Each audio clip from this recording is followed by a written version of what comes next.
I'm Veronica Dudo in Washington, D.C. Tonight on EWTN News Nightly, presidential ultimatum. President Trump tells Iran to make a deal or else, what he's demanding and what he's threatening. Catholic resurgence, we take a look at the astounding numbers of those baptized into the faith this Easter.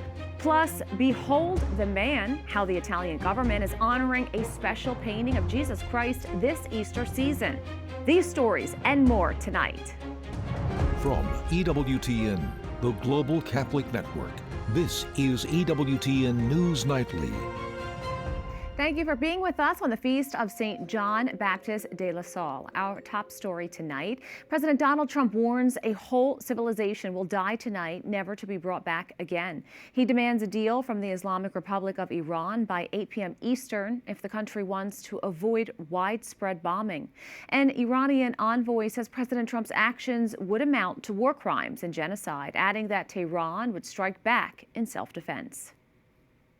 President Trump's ultimatum against Iran takes on a new degree of doom. After he threatened to wipe out the country, he added, "I don't want that to happen, but it probably will." And the president wrote, "We find out tonight one of the most important moments in the long and complex history of the world.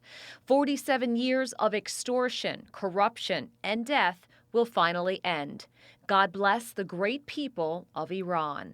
The president's deadline has been ticking down for days. His vice president, J.D. Vance, spoke about the situation during an overseas trip to Hungary. The President of the United States is a man who recognizes leverage, that if the Iranians want to exact a certain amount of pain, the United States has the ability to exact much, much greater pain. The president doesn't want to do that. I don't want to do that. That's why we're negotiating so aggressively. But fundamentally, the ball is in the Iranians' court. Vance says Iranian negotiators are often slow to respond, but he is confident they will provide an answer before tonight's deadline. I hope they make the right response, because we want a world where oil and gas is flowing freely, where people can afford to heat their homes and cool their homes, where people can afford to transport themselves to work. That's not going to happen if the Iranians are engaged in acts of economic terrorism. If Iran makes the wrong choice, then President Trump warns what will happen after 8 p.m. tonight. I mean, complete demolition by 12 o'clock. And it'll happen over a period of 4 hours if we wanted to. Democrats rail against the president, writing, "Donald Trump has plunged the U.S. into a deadly and costly war of choice in Iran that has killed U.S. service members, continues to put troops in harm's way, and crush the economy." But the president praises the success of Operation Epic Fury. We're doing unbelievably well, well at a level that nobody's ever seen before. The entire country can be taken out in one night. Speaking from the papal summer residence at Castel Gandolfo tonight, Pope Leo issued a direct appeal to world leaders to find an off-ramp for the escalating war in the Middle East and shift from military force to diplomatic negotiation. Vatican correspondent Valentina Di Donato has more.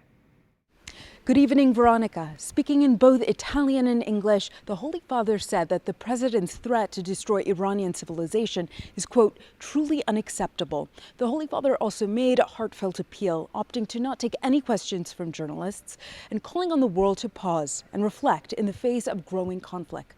Take a listen to what he said. Once again, what I said in the Urbi et Orbi message on Sunday, asking all people of goodwill to search always for peace and not violence, to reject war, especially a war which many people have said is an unjust war, which is continuing to escalate and which is not resolving anything. In fact, we have a worldwide economic crisis, energy crisis, situation in the Middle East of great instability, which is only provoking more hatred throughout the world.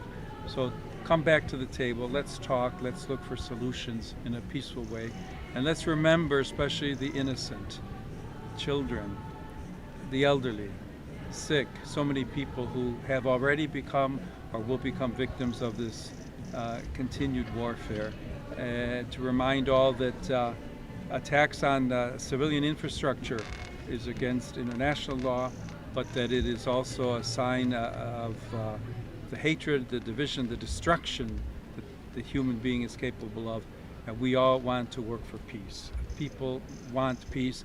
I would invite the citizens of all the countries involved to contact the authorities, political leaders, congressmen, to ask them, tell them to work for peace and to reject war always. Thank you very much. I'm Valentina DiGennaro in Castel Gandolfo for EWTN News Nightly. The president of the U.S. Conference of Catholic Bishops responded to President Trump's threats to Iran with a statement that reads in part, quote, "The threat of destroying a whole civilization and the intentional targeting of civilian infrastructure cannot be morally justified. I call on President Trump to step back from the precipice of war and negotiate a just settlement for the sake of peace and before more lives are lost." He also called on the faithful to join Pope Leo in a prayer vigil for peace this Saturday. On a more positive and patriotic note, the nation has been gripped by the recent rescue of the 2 airmen forced to eject from their F-15 over Iran. Here to unpack just how extraordinary that mission was is former Navy SEAL Joe Lambert, who served tours in Afghanistan and Kosovo and author of A Navy SEAL's Bug-In Guide. Thank you so much for your time. So we heard from President Trump at the press conference yesterday about this rescue mission. Can you tell us, as an invasion expert, what is your reaction to these new details? This was the most brilliant and inspiring thing I've seen in military and American history in my living years. I am profoundly proud and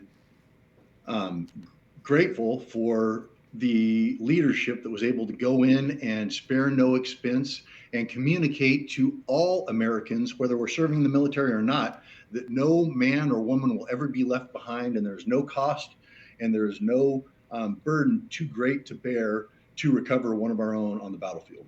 Now, after ejecting, we heard that the weapons officer's parachute blew him 40 miles away. He also was wounded, treated his own wounds, and had to climb 7,000 feet. Can you talk a little bit about how the military is equipped to be able to deal with these situations? Well, we have a special aspect of training in the military that's designed specifically for aircrew. For this situation precisely, which is SEER, Survival, Evasion, Resistance, and Escape, which is precisely what is in the acronym. It is for them to survive when they hit the ground, for them to evade capture, for them to resist, and for them to escape. And the survival is the big part, the only part that really came into this particular equation. And so this pilot would have gone to specific schools that would have taught them. I mean, these are aircrew guys. These are guys that are up in the air. They don't have ground skills. And so we try to give them as many ground skills as we can so that in a situation like this, they are able to get away from the wreckage so that they're off of the X when the enemy is coming, to establish communications with a beacon or a radio, which they all carry in their escape and evasion kits. The pilots would have had a small kit with them when they eject that gives them some radios, some rations, a little bit of water, a few things to help them survive and get along on the ground as they're waiting for extract. So, he's got to get away. He's got to survive. Obviously, he's got to self-medicate. He's got to, perform emergency medicine on himself to, make sure he can survive and move, and then get away to a safe place and establish communications with American forces to initiate rescue. Now, it was also revealed that the CIA was involved in this. What was your reaction when you heard about what they did? They leveraged everything they had and Director Ratcliffe, well done, to get our people out, because the message that this sent to Iran, to America, to our military, to our allies, and to our enemies was just profound. If our pilots would have been captured by this regime, what would have been done to them is horrific, and I don't even want to think about that. Joe Lambert, thank you so much. The war with Iran has led to an energy crisis for much of Europe, a serious situation, one that Vice President J.D. Vance says could have been avoided.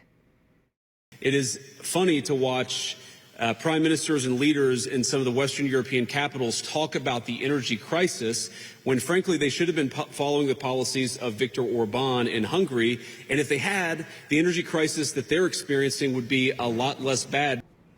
As we noted earlier, the vice president traveled to Hungary today to help Prime Minister Viktor Orban in his re-election bid. Orban is a Trump ally and is running for his 5th term. He and his Nationalist Populist Party are currently trailing in the polls behind the center-right candidate.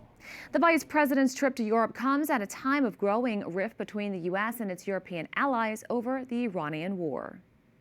To discuss further that growing rift, we welcome Chuck DeVore, a former intelligence officer in the Army National Guard and Chief National Initiatives Officer for the Texas Public Policy Foundation. Thank you so much for joining me.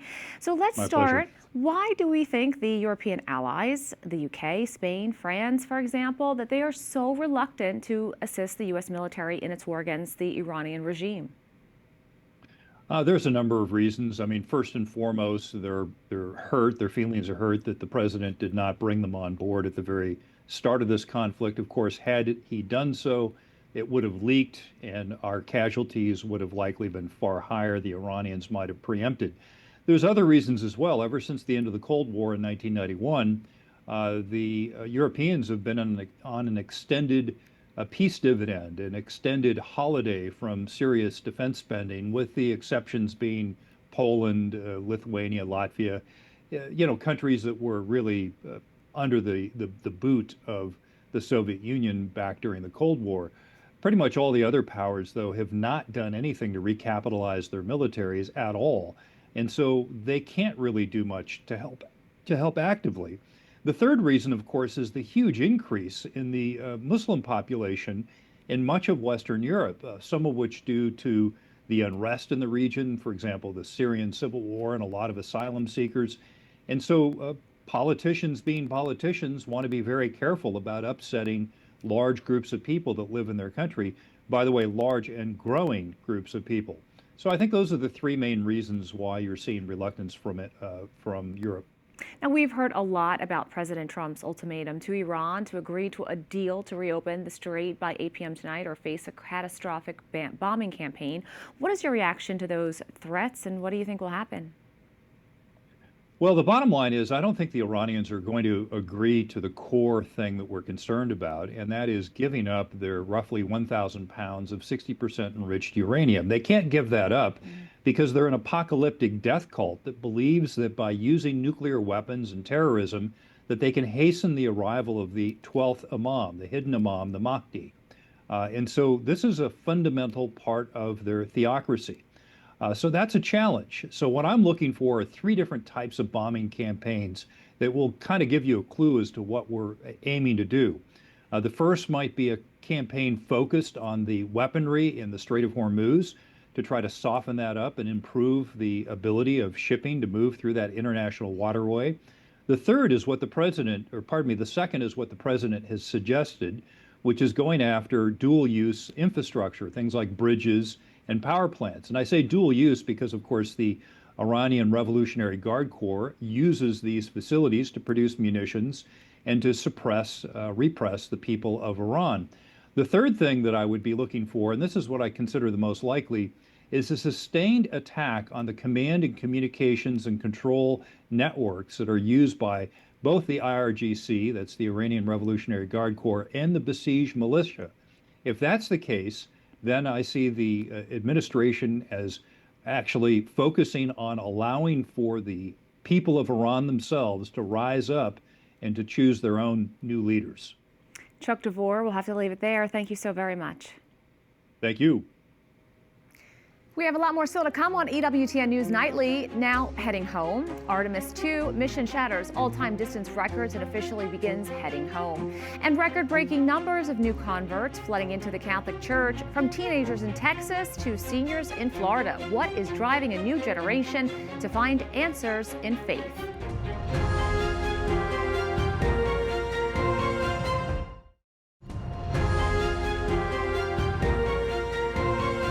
historic homecoming is underway after shattering a 56-year-old record for the farthest distance ever traveled by humans. The Artemis II crew has officially turned back toward Earth.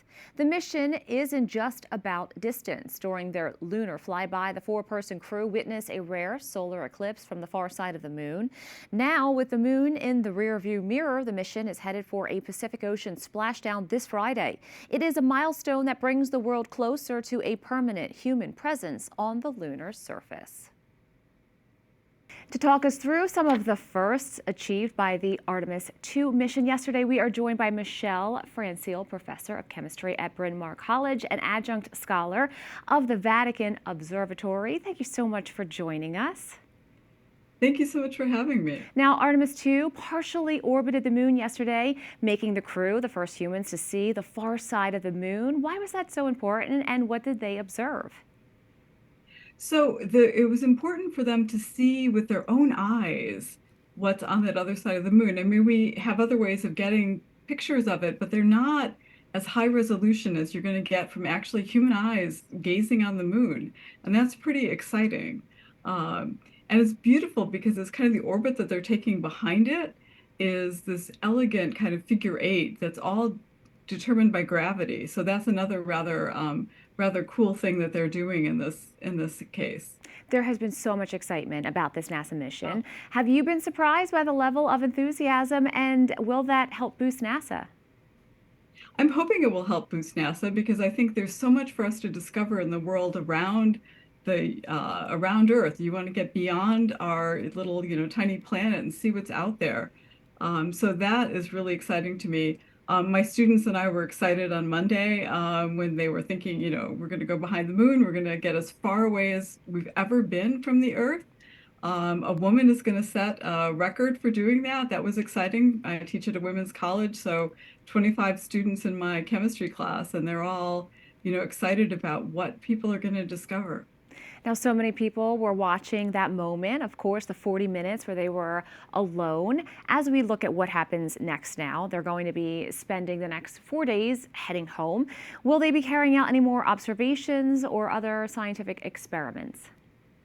They have a lot of work to do to sort of test drive that capsule because, that's the one you're going to take back to the moon. So there are all sorts of things they're doing along the way to make sure that everything works. And so that's the main part of the second piece of the mission is less observation. They got really good look at what was behind the moon earlier, and now it's can we test drive this vehicle so we can do it again and land. Now, how inspiring is this? You talked about the first moon landing that inspired you in your career. For people who are studying, even your students, to be able to see this and to have hope and to think about what's out there and potentially what career paths they might want to take. I think it's pretty exciting. I mean, for me, I talked to my students about a graduate from Bryn Mawr from 1918, who in 1934 was the woman to go furthest from the Earth. She got up into near space at over 10 miles up in the atmosphere, and I think that's inspiring students too. Absolutely. Michelle Francile, thank you so much. Thank you so much for having me. Catholicism is seeing record numbers of converts from around the world. So what is driving people of all ages to find answers in faith? 25-year-old Dylan Ingham of Rhode Island says his public school education left him with many questions about life and morality, especially having grown up without a religion. His probing interest led him to Christian prayers and eventually to Catholic teachings. It came down to my free will. That was the only other thing that I felt I had faith in. And I think that free will and the human capacity for free will is what anchors us in the universe as something separate. And that was really what struck me by reading Catholic writers. This Easter, Dylan became a member of the Roman Catholic faith. That's what I'm the most excited for. I think receiving communion and being actually integrated into the body of Christ and having an additional level of responsibility is going to guide my life not just reorient it, but guide it going forward. Dylan's story is just one of the many that dioceses across the country are seeing, including Fort Worth, Texas. Laura Nelson is the director of faith formation for the diocese, which welcomed 1,700 new Catholics over Easter weekend. They're also expecting a 37% jump in converts this year.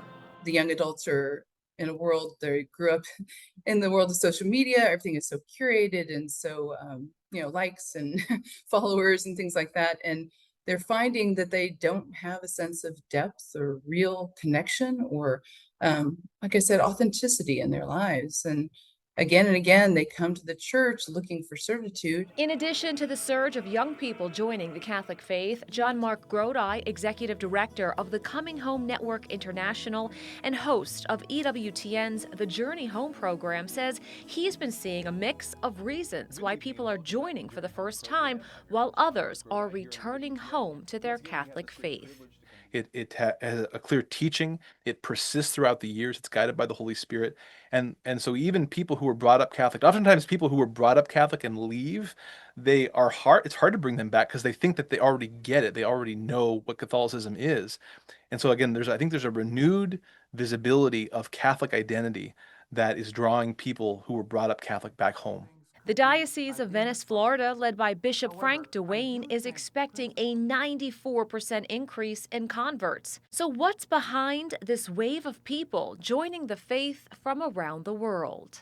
I do believe the majority is the role that the Holy Spirit is playing. The converts that I've seen, that I've spoken with, that were before me, they were total age span. One was 78 years old and the others were in their late teens. So I'd call that a pretty good spread. Having dedicated his life to God and serving for many years as a priest, Bishop Duane reflects on witnessing this powerful movement at work in the hearts of the faithful. People are responding now in a different way. It has to do with the grace of God. I think maybe I've changed a little bit more relaxed in the presentation, I'll put it that way. But people hear a message clearly and they respond, and it's just not my message. They're getting another undercurrent within their life. That's why I say I think it's the Holy Spirit. Up next on EWTN News Nightly, a masterpiece redeemed, how Italy's newest treasure invites Rome to rediscover the face of divine mercy.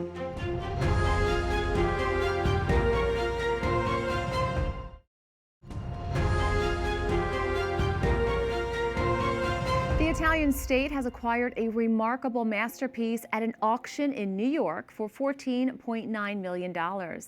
Antonello de Messina's Ecce Homo is a small but powerful panel that marks a turning point in Renaissance art with its deeply human portrayal of Christ. EWTN Vatican journalist Benedict Settigren has that story. For centuries, the suffering of Christ has inspired artists to portray it in music, literature, and of course, painting. A common name for many works of art that look at the subject of Christ's passion is Ecce Homo, Latin for Behold the Man, the words that Pontius Pilate uses in the Gospel of John when he presents a scourged Jesus to the crowd before his crucifixion. Among them, Antonello da Messina's Ecce Homo stands out, Dominican friar and theologian Alessandro Monti tells EWTN News. It's considered to be the first of several versions scattered around the world and carries a story of its own. This little piece of art was probably painted around 1465 and it was made for private devotion. So we can think of the collector who asked Antonello to paint this painting as carrying that painting with him in his travels. From that point on, we don't know precisely what happened. We know that at the beginning of the 20th century, it was found in a collection of a New York collector. Recently acquired by the Italian state, the Senate of the Republic and the Ministry of Culture are currently displaying the small painting for 10 days in the Senate Library in the heart of Rome. After that, it will head to its permanent home in the National Museum of Abruzzo. What makes the painting unique is that it's painted on both sides. On one side, the Ecce Homo, and on the other, Saint Jerome in the desert. Italian art historian Federico Zeri, who rediscovered the work in 1981, suggested that this points to who commissioned the painting. One can think that he was just a devotee of Saint Jerome, that this private collector had a specific veneration for St. Jerome. And in fact, there he says that the image of St. Jerome perhaps became consumed because of the kisses that this collector made on the face of St. Jerome. St. Jerome is best known for translating parts of the Gospels into Latin, which were later compiled into what became the Vulgate, the Latin translation of the Bible. The words Ecce Homo are thus found in the saint's own work and are a reminder of our own call to behold Christ and to follow him. St. Jerome lived in a time in which active persecution wasn't ongoing against the church.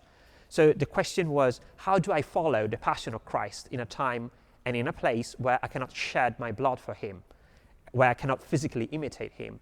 And the answer is, if I live a life of penance and a life of fasting in the desert, but the very important thing for us, just like for him, is to live the gospel. Brother Alessandro stresses that the fact that public institutions like the Italian state and Senate have bought the painting and are now hosting a public exhibition means a great deal. Christ is king and wants to be king in every political and social situation, as Pius XI said. So the idea is he's coming to the Senate not just as a guest, not just as a piece of art, but as a king who wants to freely be the sovereign of our hearts. In Rome, Benedict Cedergren for EWTN News Nightly. We thank you for watching tonight. Remember, you can follow us on social media, Facebook, X, YouTube, and Instagram at EWTN News Nightly. I'm Veronica Dudo. Good night and God bless.